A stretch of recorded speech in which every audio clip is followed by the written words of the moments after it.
तो फिर जीवन पद्धति कैसा होना चाहिए? जीवन पद्धति के लिए भगवान बुद्ध ने अष्टांग मार्ग की उपदेशना किया है। अष्टांग आर्य मार्ग मूल रूप से आर्य मार्ग जो कहते हैं, जो आर्य पद को प्राप्त हैं, दर्शन मार्ग प्राप्त होने वाले, प्राप्त हो चुके लोग हैं, उनकी चित्त संतत में ये हैं। लेकिन इसकी प्रारंभिक या इसके अनुभूति की साधना न्यामलिंग जिसको कहते हैं, वो साधारण रूप से किया जा सकता है। ये भगवान बुद्ध की प्रथम धम्मचक्र परिवर्तन के समय में दर्शाया गया एक महत्वपूर्ण अंश है। तो इसलिए जैसा पंचशील को सब लोग जाना चाहिए, उसी प्रकार से अष्टांग मार्ग को भी सब लोगों को जाना चाहिए, उसका पालन करने की चेष्टा करना चाहिए। सब जानते ही होंगे, तो उसका प्रथम है समय की दृष्टि और दूसरा है समय के संकल्प और चौथा है उसमें से छठवां है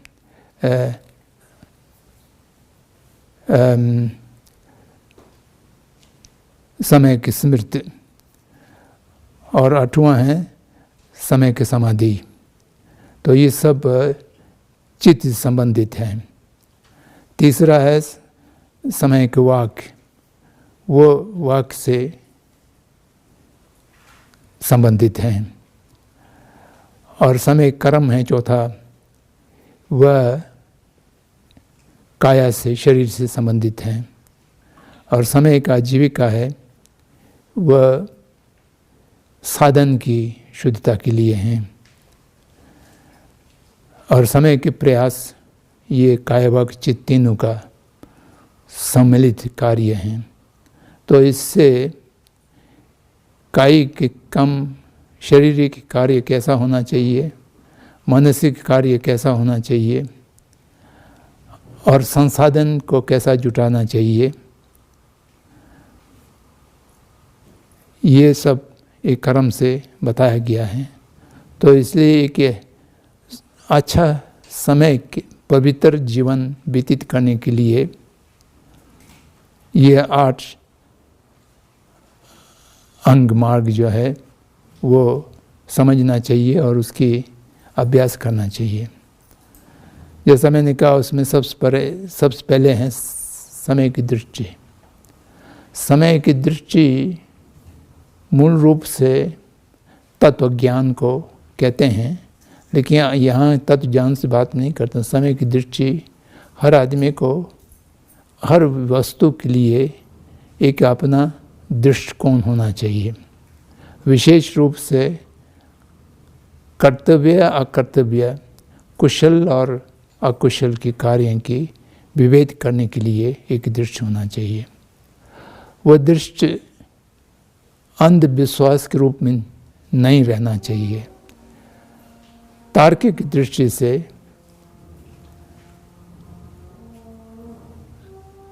सोच विचार करके, विश्लेषण करके कौन सा चीज़ करने लायक है, कौन सा चीज़ नहीं करने लायक है, क्या अच्छा है, क्या बुरा है, क्या अपनाना चाहिए, क्या छोड़ना चाहिए, इसको विवेक करने का एक दृष्टि होना चाहिए। तो उस दृष्टि को विकसित करने के लिए, प्राप्त करने के लिए अध्ययन की आवश्यकता है, श्रवण की आवश्यकता है और चिंतन की आवश्यकता है। गुरुजनों से धर्म का श्रवण करें, अपने से स्वाध्याय करें, ग्रंथों को पढ़ें और पढ़ना मात्र नहीं, अपने मन में उसका विश्लेषण करें, तार्किक दृष्टि से उसको देखें। तो उससे अपने आप एक स्वकीय, एक स्वतंत्र दृष्टिकोण, हर चीज़ को, कोई भी समस्या या कोई काम आपके सामने आते हैं तो उसको ये ठीक है कि ठीक नहीं है, हमको करना चाहिए नहीं करना चाहिए, इसका निर्धारण करना।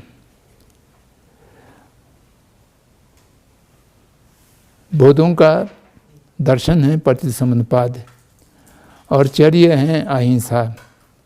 तो इसलिए समय की दृष्टि से कोई चीज़ को विश्लेषण करके निर्णय करने के लिए एक मापदंड ये रख सकते हैं कि कोई भी कार्य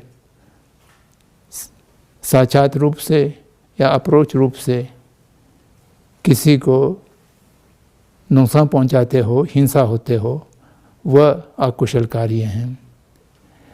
किसी को लाभ पहुंचाते हो, फायदा होते हो, वो कुशल कार्य हैं। अगर लाभ हानि कोई भी नहीं कहते हैं तो वो अव्याकृत कहते हैं, उसको किया भी जा सकता है अगर आवश्यकता हो। तो सीधे तौर से या परोक्ष रूप से परंपरा की दृष्टि से किसी भी तरह की अन्य व्यक्तियों की हानि होता है तो वह कारक ही। इस तरह की समय की दृष्टि से समय की दृष्टि होना जरूर है। समय की दृष्टि की बात, समय के संकल्प में दोनों हैं। प्रतिज्ञा करना, संकल्प अर्थ हैं को विवेक करना। विवेक करने के बाद मैं अकार्य चीज़ों को नहीं करूँगा, कुशल कार्य को करूँगा, इसकी प्रतिज्ञा, दृढ़ प्रतिज्ञा अपने मन में रखना। तो उसके बाद जो कुछ आप बातचीत करेंगे, अभिव्यक्त करेंगे, तो उसको भी समय के वाक में कोई वाक दोष ना हो, अपने वाक से किसका दिल ना दुखें, किसको बुरा ना लगे। बुरे से बुरे चीज़ को अभिव्यक्त करना भी हो तो उसको ऐसा, उस वाक्य को ऐसा बना लें कि जिससे सुनने वाले को बुरा ना लगे। तो चौथा, समय कर्म। अपने शरीर से जो कुछ कर्म करना है तो वो अपने दायित्व भी पूरा हो और लोगों को भी लाभ हो, तो इस तरह के समय कर्म। तो पांचवा, समय का जीविका। ये बहुत आवश्यक हैं, गृहस्थ लोगों के लिए अत्यंत महत्वपूर्ण अंग हैं समय का जीविका। कोई भी गृहस्थ लोग हैं वो आजीविका को समय के रूप से साधना उसकी एक मूल कर्तव्य या प्राथमिकता दोनों रहते हैं। पुराना ज़माने में समय के आजीविका साधना उतना कठिन नहीं थे। आज ये वैश्वीकरण के अंतर्गत उपभोग की दृष्टि से संपूर्ण आजीविका कमाने की साधन है वो अपवित्र हो चुके हैं, क्योंकि पिछले 200 साल की या 250 साल के दौरान जगत में जितना परिवर्तन हुआ है उतना उससे पहले 3-4 हज़ार वर्षों में भी नहीं हुआ। इतना गति से अभी पूरा हो गया है। तो उसमें मूल क्या हो गया है, मनुष्य को उपयोग करने की जगह पर उपभोगकर्ता बना दिया है। मनुष्य यूज़र थे अंग्रेजी में कहा जाए, तो आज मनुष्य यूज़र नहीं रह गया, कंज्यूमर हो गया। तो इसलिए मनुष्य ने अपने आवश्यकता क्या है और आवश्यकता से अधिक क्या है, अनावश्यक क्या है, ये दोनों भेद करने की क्षमता जो है वो खो दिया है। साइंस और प्रौद्योगिकी विकास के, या विकास तो नहीं कहना चाहिए, कि वृद्धि से मनुष्य को ऐसा शक्ति दे दिया कि आवश्यकता से अधिक सामग्रियों को उत्पन्न करने की क्षमता मिल गया। तो इसलिए संपूर्ण मनुष्यों की आवश्यकता से अधिक हर चीज़ उत्पादन हो रहा है। उत्पादन हो रहा है तो उसको खपना चाहिए, खपने के लिए बाजार चाहिए, बाजार के लिए मनुष्य की लोभ को शोषण करना है, उसको वृद्धि करना है। लोभ को शोषण करने के लिए संतुलन और संप्रदा की प्रतिस्पर्धा की जो प्रथा है उसको वृद्धि किया गया है। ये सारे के सारे आधुनिक सभ्यता की मूल रूप में मनुष्य को उपयोग से नहीं चलेगा, उपभोगी होना चाहिए, अपने आवश्यकता से अत्यंत अधिक भोग करना चाहिए, तभी वो एक कंज्यूमर बनेगा। और कंज्यूमर बना लगभग एक नागरिकता की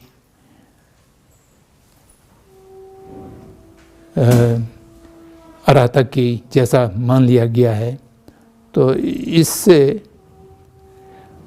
शोषण रहित, हिंसा रहित आजीविका को सृजन करना ये बहुत सरल काम इस समय नहीं है। तो इसलिए अपने विवेक से यथासंभव, क्योंकि आज की आजीविका में आदेन दान लेना भी सम्मिलित हो गया है।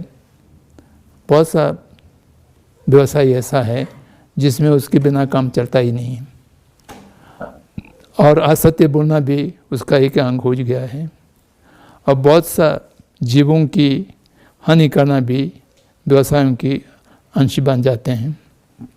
तो इसलिए अगर एक बौद्ध धर्म की अनुशीलन करते हुए, पालन करते हुए आजीविका कमाना हो, समय का आजीविका कमाना हो, उसके लिए बहुत ज़्यादा परिश्रम करने की, समय की दृष्टि को उत्पन्न करने की, समय के संकल्प को उत्पन्न करने की, समय के कर्म को उत्पन्न करने की, समय के प्रयास को उत्पन्न करने की प्रयास करना पड़ेगा, तभी जाकर के समय की आजीविका।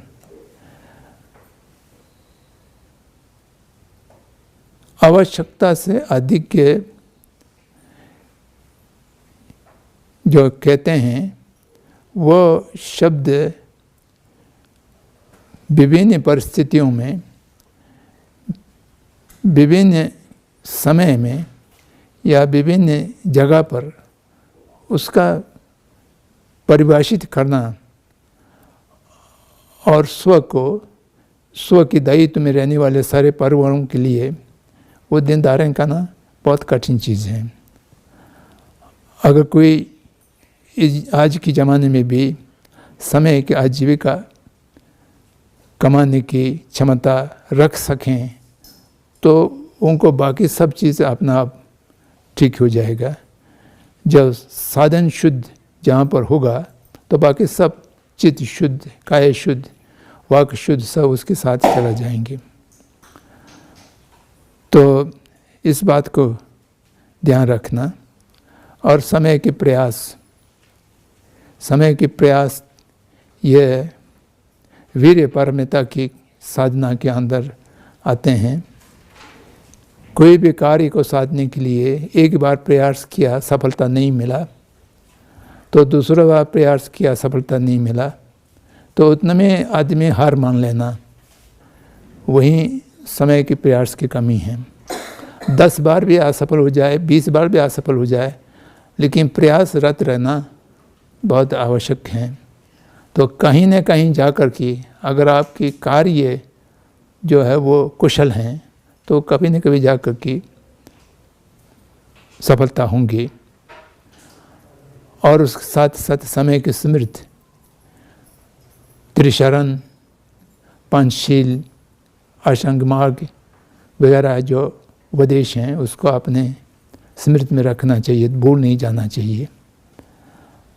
तो उसके साथ साथ समय की समाधि प्रतिदिन कम से कम 5-10 मिनट ध्यान की और भावना के लिए रखना चाहिए, करना चाहिए।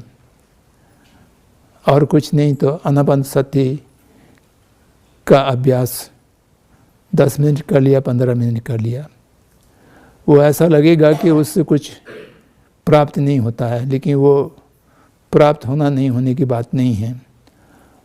उससे एक मानसिक स्थिरता की मूल आधार बनते जाएंगे, और उसके परिणाम क्या हो रहा है उसका विश्लेषण करने की ज़रूरत नहीं है। परिणाम हो रहा है, नहीं हो रहा है तो उसको बहुत खुश होने की भी बात नहीं है, नहीं हो रहा है तो दुखी भी नहीं है, लेकिन एक समय समाधि के लिए देना चाहिए, थोड़ा बहुत ध्यान करना चाहिए। ऐसा ये अष्ट अंग जो हैं, 8 अंग हैं, उसको अपने जीवन की दैनिक जीवन की पद्धति में लाया जा सकें, अभ्यास किया जा सकें, और पंचशील को पालन करते हुए मैं समझता हूँ उससे एक सही माने में बौद्ध उपासक की, बौद्ध गृहस्थ की जीवन बहुत अच्छे तरह से व्यतीत हो रहे हैं, जिससे समाज को लाभ होगा, बुद्ध शासन को लाभ होगा, संपूर्ण जगत की कल्याण के लिए लाभ होगा। और इन सब का जो मूल आधार हैं वह मैत्री और करुणा की भावना। अहिंसा बुद्ध धर्म की मूल उपदेश हैं, वो मैंने पहले कहा। अहिंसा का मूल मैत्री और करुणा की मानसिकता है, भावना है। वैसे या आदत से किससे हिंसा से निवृत्त रहना, वो पहले भी कह चुका हूँ, उससे कोई महत्व नहीं है। अहिंसा की मूल जो स्रोत हैं वो अन्य जीवों के प्रति मैत्री और करुणा भावना से अहिंसा से निर्मित होता है, तो वो धर्म अभ्यास के एक बहुत बड़ा अंग बनेगा। जब तक प्रेरणा चित्त में, स्रोत चित्त में मैत्री और करुणा की भावना नहीं होंगे, समस्त सत्वों को समता की भावना से नहीं देखेंगे, अपने जैसे भावना से नहीं देखेंगे, तब तक हम बौद्ध अनुयायी कहने की लायक नहीं होगा। तो इसलिए भगवान बुद्ध की शरण, भगवान बुद्ध के धर्म की शरण, उनके संग की शरण जाने की तो शर्त, मूल शर्त यही है कि सभी जगत के प्रति मैत्री करुणा की भावना रखें और अपने जीवन को एक समय की अंग के समय के जीवन के रूप में बितावें और पंचशील को अच्छी तरह से पालन करें। और हर रोज़ शाम को सोते समय उस दिन के कार्यों को एक सिंहावलोकन करें, पुनः निरीक्षा करें। अगर ज़्यादा पुण्य कमा या हो उस दिन, तो उसको संपूर्ण जगत के कल्याण के लिए अनुमोदन करें। और कोई त्रुटि हुए हो, अकुशल कार्य संपादित किया हो, तो उसके लिए प्रदेशना करें और फिर दोबारा नहीं होने की संकल्प लें। तो इस तरह से रहें तो एक बहुत पवित्र और धार्मिक गृहस्थ जीवन व्यतीत कर सकेंगे। और गृहस्थ जीवन के मूल जो बिंदु हैं, समय होने के मूल बिंदु हैं, वो पारिवारिक संबंध हैं। पारिवारिक संबंध मैत्री और करुणा की भावना पर आधारित हो तो वो संबंध समय होगा। और ये स्वार्थ के आधार पर नहीं होना चाहिए। पारिवारिक संबंध राग मूल्य ना हो, वो करुणा मूल्य हो, ये भी एक महत्वपूर्ण चीज़ है। राग हमेशा स्वार्थ से ही उत्पन्न होता है, करुणा परार्थ की इच्छा से ही उत्पन्न होता है। तो हम अपने परिवार के साथ जब मधुर और अच्छा संबंध रखना, हर एक के परिवार की जो सदस्य हैं वो संपूर्ण जगत की प्रतिनिधि के रूप में देखना चाहिए। अपने परिवार के साथ अच्छा संबंध रख रहे हैं, लेकिन कोई अनजान लोग दिखाई देते हैं तो उनको एकदम उपेक्षा की दृष्टि से देखते हैं, तो उसमें फिर समता की भावना नहीं रह जाता है। तो संपूर्ण सत्वों के प्रति समता की भावना रखें और उस समता की भावना को अभिव्यक्त करने के लिए जहाँ जहाँ हम पहुँच सकते हैं वहाँ तक कि हम कर सकेंगे। तो इसलिए ये इसलिए नहीं कर रहे हैं कि जहाँ जहाँ हम पहुँच रहे हैं उसके साथ मेरे स्वार्थ हैं, मेरे अपने एक दृष्टिकोण हैं, तो उसको छोड़ करके ये सब सत्व हैं, ये सब जिम्मेदार हैं और समस्त जिम्मेदारों की अंदर से ही ये एक व्यक्ति हैं। तो इसलिए मैं समस्त जगत के प्रति अपने करुणा रखता हूँ। तो इसलिए अभी मेरे करुणा जो पहुँच हैं वो तत्कालिक रूप से मैं अपने साथ, अपने कुटुंब, अपने परिवार, कुटुंब और फिर अपने समाज, इतना ही हम पहुँच सकते हैं। तो इनको संपूर्ण जगत के संपूर्ण सत्वों के प्रतिनिधि के रूप में देखते हुए हम इनकी सेवा कर रहे हैं। ऐसा सोचकर एक जीवन व्यतीत किया जाए तो वो बहुत आदर्श ग्रस्त की जीवन होगा और उसमें जो